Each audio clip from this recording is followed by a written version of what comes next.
Assalamualaikum warahmatullahi wabarakatuh. Halo teman-teman semua, selamat datang di kelas Bahasa Inggris. Oke, sebelumnya perkenalan dulu ya. Namaku Jihan Fauzia Alaya, dan akulah yang akan mengajarkan materi bahasa Inggris hari ini kepada teman-teman semua. Yeay! Alright my friends, do you guys know what the main character today? Today is about main verb, and we will learn about them from the poem Fire and Ice by Robert Frost. Jadi, tidak usah berlama-lama. Let's begin the lesson today. So here are our learning objectives for today. Pertama, mengidentifikasi kata kerja utama atau main verb dalam sebuah teks sastra sederhana. Lalu yang kedua, dapat menjelaskan arti dari kata kerja utama tersebut. Dan yang ketiga, menggunakan beberapa kata kerja tersebut dalam kalimat sederhana pada konteks lain di luar puisi. Alright, first, let's listen to the poem together. Fire and Ice by Robert Frost. Some say the world will end in fire, some say in ice. From what I've tasted of desire, I hold with those who favor fire. But if it had to perish twice, I think I know enough of hate to say that for destruction ice is also great and would suffice. Now, before we learn about the main verb, let's talk about the poem. My friends, do you know that Robert Frost adalah penyair asal Amerika? Beliau lahir pada 26 Maret 1874 dan meninggal pada 29 Januari 1963. Ia dikenal sebagai penyair yang puisinya sering membahas kehidupan manusia, alam, pilihan hidup, emosi, kesepian, hingga sisi gelap dalam diri manusia. Salah satu puisinya yang terkenal adalah Fire and Ice, ditulis sekitar tahun 1920. Lewat puisi ini, Frost menyampaikan bahwa dunia bisa hancur bukan hanya karena bencana alam, tapi juga karena emosi manusia sendiri, baik karena hasrat yang membakar maupun kebencian yang membeku. Oke, teman-teman semua, sekarang kita akan masuk ke bagian main verb. But first of all, we need to know what main verb is.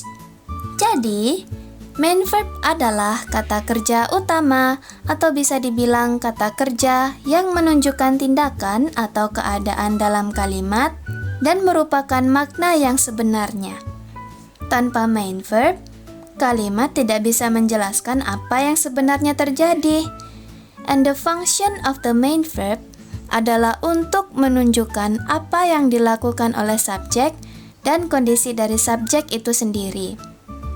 Dan juga main verb biasanya ada setelah subjek dan bisa berdiri sendiri atau dibantu oleh kata kerja bantu.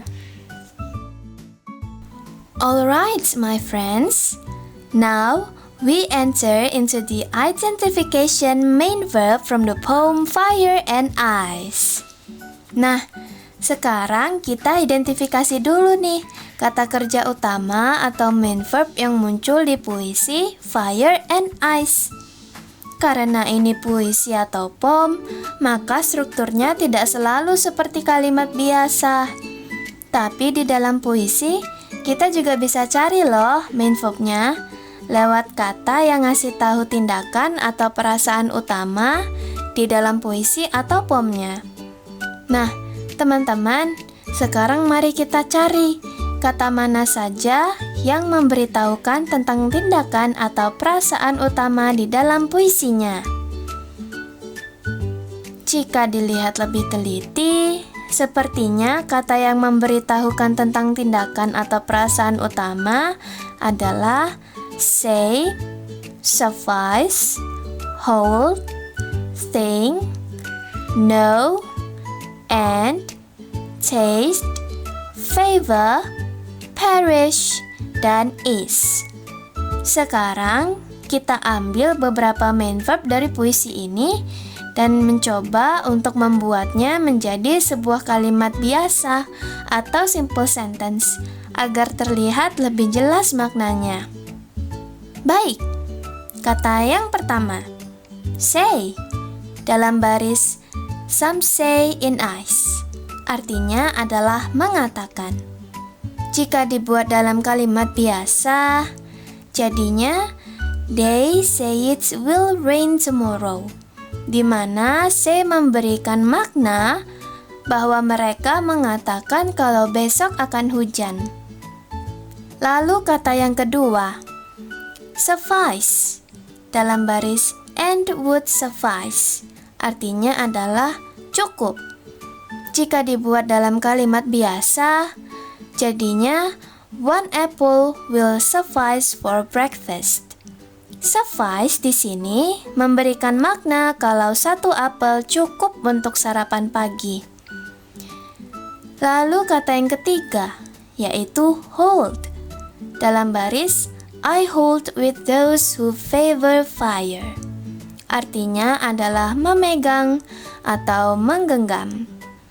Contoh dalam kalimat biasa, you hold my hand tightly.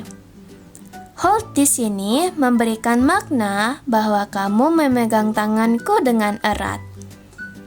Lalu kata yang keempat, kata think, dalam baris I think I know enough of hate, artinya adalah berpikir. Jika dibuat dalam contoh kalimat biasa, you think she's right. Think di sini memberikan makna bahwa kamu berpikir kalau dia benar. Now, atau kata yang terakhir, know, dalam baris I think I know enough of hate, artinya adalah mengetahui. Contoh dalam kalimat biasa, I know the answer. Know di sini memberikan makna bahwa aku mengetahui jawabannya apa. Nah, teman-teman, sekarang giliran kalian. Masih ada loh 5 verb yang belum dibahas, yaitu and, taste, favor, perish, dan is. Sekarang, cobalah untuk mengerjakan 5 soal pilihan ganda tentang arti dari kelima verb tersebut. Oh iya, soal ini terdiri dari 5 soal dan masing-masingnya ada 3 pilihan arti. Juga ada timernya loh. Jadi jawab dengan cepat dan tepat ya. Ready? Go!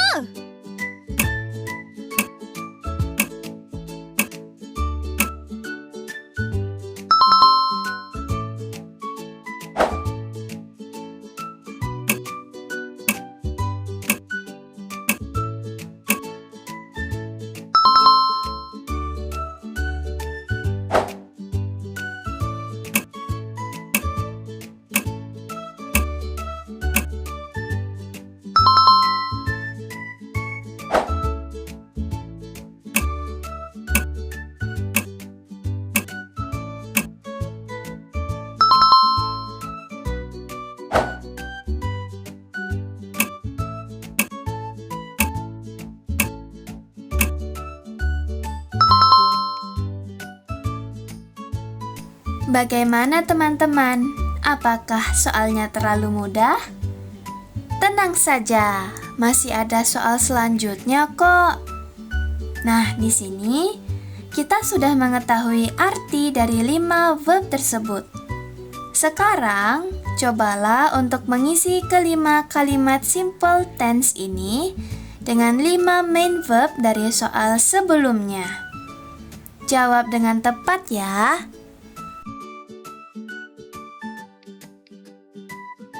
Ready? Go!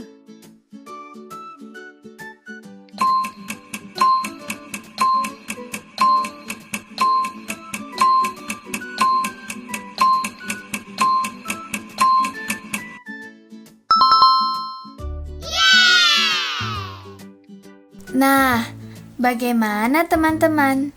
Apakah jawaban kalian benar semua? Jika iya, kalian hebat. Namun jika teman-teman belum benar, tidak apa-apa. Kalian masih bisa mengembangkan pemahaman kalian. Wah, teman-teman, sepertinya pertemuan kita hari ini sudah mencapai akhir ya. Jangan lupa belajar dengan rajin ya. Kalian semua keren.